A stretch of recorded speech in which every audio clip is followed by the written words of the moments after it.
RMIT have the budget for nice stuff in here? Seriously, it's embarrassing. Hello, welcome to the first episode of Between Two Ferns. I'm your host, Emilia Lakhi, and with me today is the best recruiter in advertising, Brownbill, Soundgirl, Sally Brownbill. Welcome, Sally. Close. My name is not Brownbill. Right, It's yeah. Brownbill. Brownbill. Yep. Brownbill. Okay, good. I'll Sally remember that from Brownbill. now on. Okay. You're right. I will Thanks for having me. do my best. Okay.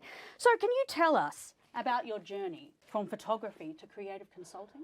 Oh, how long have you got? Oh, it depends. Yeah, I'd love to. I trained here at RMIT as a photographer, worked in the industry where I learned a little bit more about photography and a lot about life. I think the whole creative industry is definitely about learning about life's journey.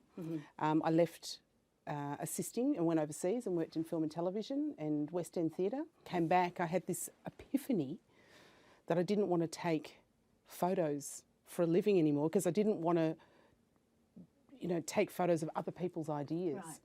I produced photography, worked in design studios, did new business, and then many years later sort of decided that there was this massive network and everyone just kept ringing me and asking me, do you know somebody that can do this or do you know somebody that can do that?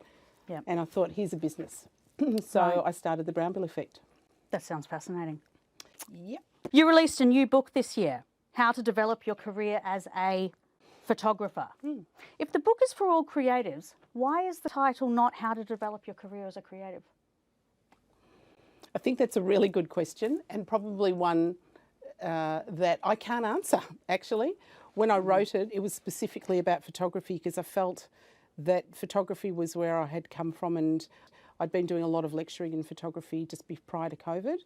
And when COVID struck, I spoke to a friend of mine who's a writer, and I said, I'm thinking of writing a book and I've got all of this material, what do you think? And so together we sat down and it sort of just flowed on from the work that I'd been doing with the photography magazines. But it's not about how to take a picture, right? It's about the creative industry. So I definitely got that vibe. Yeah. You got that vibe? Yeah, I got that vibe. So there's a lot going on in it, and people from many walks of the creative industry have been reading it and looking at it and saying, you don't need to be a photographer, I'm a jewellery maker, or I'm a designer, or I'm a fashion designer. Very inspirational. The first chapter says a source of inspiration is being uncomfortable. Is this interview going to be a source of inspiration for you?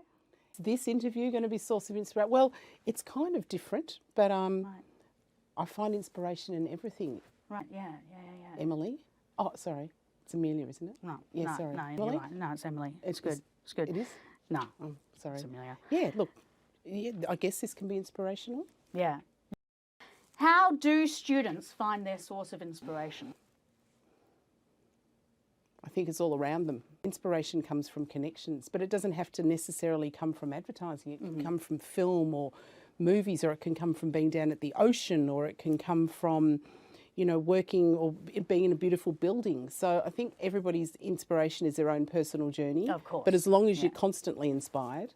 Yeah. But I tend to think that when I've been working with people, you are inspired by others. Yes, right. Okay, well, I'm yet to find that, but